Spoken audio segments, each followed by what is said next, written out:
Vellore meeting வந்திருக்கீங்க, என்ன feel பண்ணுறீங்க? விஜய் தளபதி என்ன சொன்னார்? தளபதி நம்ம தமிழக வெற்றி கழகத்தின் தலைவர் வந்து இன்னைக்கு மிக எழுச்சியாக ரொம்ப எமோஷ்னலாக மக்களை பற்றி சிந்திச்சு மக்களுக்காக நம்மளை வந்து வரும்பொழுது நம்மளை வந்து எவ்வளோ கஷ்டத்தை கொடுக்குறாங்க, எவ்வளோ இதை வந்து நம்ம வந்து ஃபேஸ் பண்ண வேண்டியது இருக்குதுன்னு சொல்லி தலைவர் வந்து ரொம்ப எமோஷ்னலாக பேசுகிறாரு. பட் இந்த வேலூர் மாநாடு நிர்வாகிகள் கூட்டம்னு சொல்கிறாங்க, பட் இது மாநாடாக தான் நடந்திருக்கணும். அதுக்கு ஒரு காரணம் என்னன்னு பார்த்தீங்கன்னா, இப்போது ஆளுகிற தமிழ்நாடு அரசு வந்து எங்கள் கட்சியை வந்து ரொம்ப முடக்கிறாங்க. அது எந்த ஒரு விஷயத்துக்கும் பர்மிஷன் தரதில்லை, எல்லா விஷயத்துக்குமே ரிஸ்ட்ரிக்ஷனு. தலைவர் இத்தனை நிமிஷம் தான் பேசணும், அதுதான் செய்யணும், அவர் இந்த கலர் தான் போடணும், அந்த கலர் தான் போடணும்னு சொல்லி இது பண்ணுறாங்க. ஆனால் இது வேறு கட்சிகளுக்கு இது இவங்க பண்ணுறாங்களா? வேறு இவங்க கிட்ட கூட்டணி கட்சியில் ஏதோ அறிவாலயத்தில் போய் நின்றா போதும், வா வா வா அப்படி பஸ்ஸில் ஏறு அப்படின்னு சொல்லிட்டு அந்த அடிப்படையில் வந்து எல்லா கூட்டணி கட்சியும் உள்ளே சேர்த்துக்கிறாங்க. ஆனால் ஏன் இதை இவங்க பண்ணுறாங்க? ஆனால் தளபதி மேலே இருக்கிற பயம், தளபதிக்காக இருக்கிற கூட்டத்து மேலே இருக்கிற பயம், இந்த காரணத்தால் மட்டும்தான் இது நடக்குது. தளபதி கண்டிப்பாக ஆட்சிக்கு வரதான் போகிறாரு. தமிழக வெற்றி கழகம் வந்து ஆட்சிக்கு வந்து தான் தீரும். இது நீங்கள் எல்லாருமே பார்க்க தான் போகிறீங்க. மக்களோட சக்தி, மக்களோட சப்போர்ட் வந்து தளபதி கூட இருக்கு. தளபதி ஒவ்வொரு வீட்லேயும் வாழ்றாரு. கூட்டணி இல்லாமல் இப்போ இது நடக்க போகுது, வெற்றி கழகம் வந்து தேர்தலை சந்திக்குது, அதை பற்றி நீங்கள் என்ன நினைக்கிறீங்க? சார், கூட்டணி வந்து அரசியல் கட்சிக்கு தான் சார் தேவை. மக்களோட பிரதிநிதியாக இருக்கிற எங்கள் தளபதி வந்து தேவையில்லை. மக்களோட கூட்டணி வச்சிருக்க தலைவருக்கு எதுக்கு சார் கூட்டணி? இப்போ சட்டமன்ற தேர்தலில் வந்து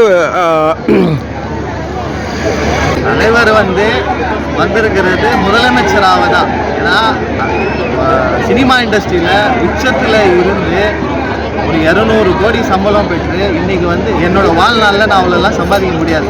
ஆனால் எங்கள் தலைவர் வந்து ஒரே ஒரு படத்தில் அதை சம்பாதிச்சிருவார். அப்படி ஒரு ஆப்பர்ச்சுனிட்டி அவருக்கு இருந்து அவர் வந்து இந்த வேகாத வெயிலில் வந்து கஷ்டப்படணும், இது பண்ணணும்னு அவருக்கு அவசியம் இல்லையா சார்? மக்களுக்காக மட்டும்தான் அவர் வந்து வந்திருக்காரு. மக்களோட சேவை செய்யணும்னு சொல்லி தான் அவரோட ஃபஸ்ட்டு கோலாக இருக்குது, ஃபஸ்ட்டு டார்கெட்டாக இருக்குது. இந்த ஆட்சி இருக்கிற ஆட்சி, நம்மளை ஆண்ட ஆட்சிங்க எல்லாமே சரியில்லைன்னு சொல்லி தான் அவர் வந்திருக்காரு. அதுக்கு வந்து நம்ம தலைவர் தான் நெக்ஸ்ட் தமிழ்நாடு முதலமைச்சர். அவர் எதிர்கட்சி தலைவர் ஆவார் சொல்லி வாய்ப்பே கிடையாது. தமிழக வெற்றி கழகத்தின் ஜனநாயகம் வெல்லுமா? 100% வெல்லும். தமிழ்நாடு மக்கள் வந்து அதை வெல்ல வைப்பார்கள்.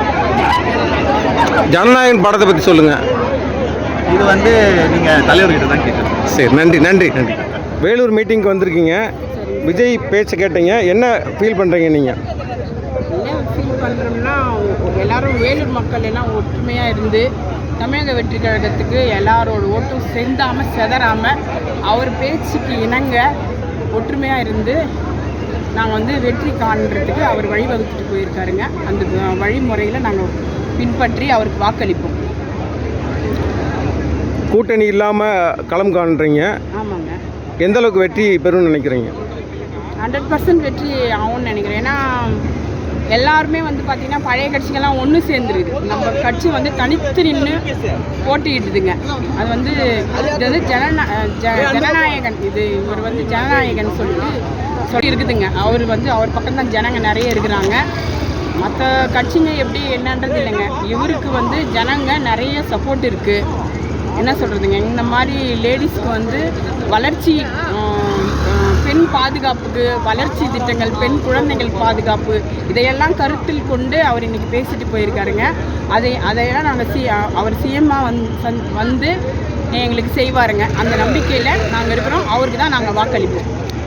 வேலூர் மக்கள் வந்து நம்பர் 1 வருமா, நம்பர் 2 வருமாக்கா? நம்பர் 1 வருங்க. அதில் எந்த வித இதுவும் இல்லைங்க. நம்பர் 1 வெற்றி காணுவோங்க. நாங்கள் எதை வச்சுக்கா சொல்கிறீங்க? எதை வச்சு சொன்னோன்னா பார்த்திங்கன்னா, வேலூரில் பார்த்திங்கன்னா விஜய் ஃபேன்ஸு ரொம்ப அதிகம். இப்போது களத்தில் இறங்கி எல்லாருமே வந்து நல்லா சப்போர்ட்டிவாக ஒர்க் பண்ணிகிட்ருக்காங்க. அதை வச்சு நான் சொல்கிறேங்க. சரிங்கக்கா, நன்றி. வேலூர் மாநாட்டுக்கு வந்திருக்கீங்க, விஜய் பார்த்தீங்களா? என்ன ஃபீல் பண்ணுறீங்க? விஜய் ரொம்ப ஹாப்பியாக இருக்குது. நாங்கள் எதிர்பார்த்ததை விட ரொம்ப நல்லாவே நாங்கள் பார்த்தோம். நெக்ஸ்ட்டு அவர் பேசின ஸ்பீச் சம்திங் அதெல்லாம் வச்சு கண்டிப்பாக இந்த எலெக்ஷன் நல்லபடியாக முடியும்னு நாங்கள் நினைக்கிறோம். கண்டிப்பாக அப்படி தான் முடியணும்.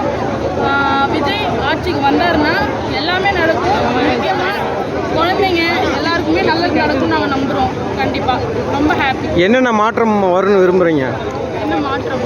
கண்டிப்பாக எல்லாருக்குமே லேடிஸ்க்கெல்லாம் நல்ல பாதுகாப்பு. இப்போ வந்து அப்படி கிடையாது. கண்டிப்பாக நல்ல பாதுகாப்பு கிடைக்கும் நாங்கள் நினைக்கிறோம். எல்லா வசதியும் எல்லாருக்குமே கிடைக்கும் நாங்கள் நினைக்கிறோம். எந்த ஒரு நல்ல அமையும் நாங்கள் நினைக்கிறோம். 2026ல் எதிர்க்கட்சி ஆவாரா இல்லை முதலமைச்சர் ஆவாரா? கண்டிப்பாக முதலமைச்சர் ஆவார் நாங்கள் எதிர்பார்க்குறோம். ஆகணும், ஆக வைப்போம். நாங்கள் இருக்கும்போது அதுக்கப்புறம் நாங்கள் தான் எதுக்கு இருக்கோம், அதுக்கு தானே. ஓகே. இந்த தேர்தலில் விசில் எந்த அளவுக்கு பறக்கும்? கண்டிப்பாக நினச்சி பார்க்க முடியாத அளவுக்கு நன்றி. காலையும் கிழிக்கிற அளவுக்கு கேட்கும்னு நினைக்கிறேன் நான். நன்றிம்மா, நன்றி. அது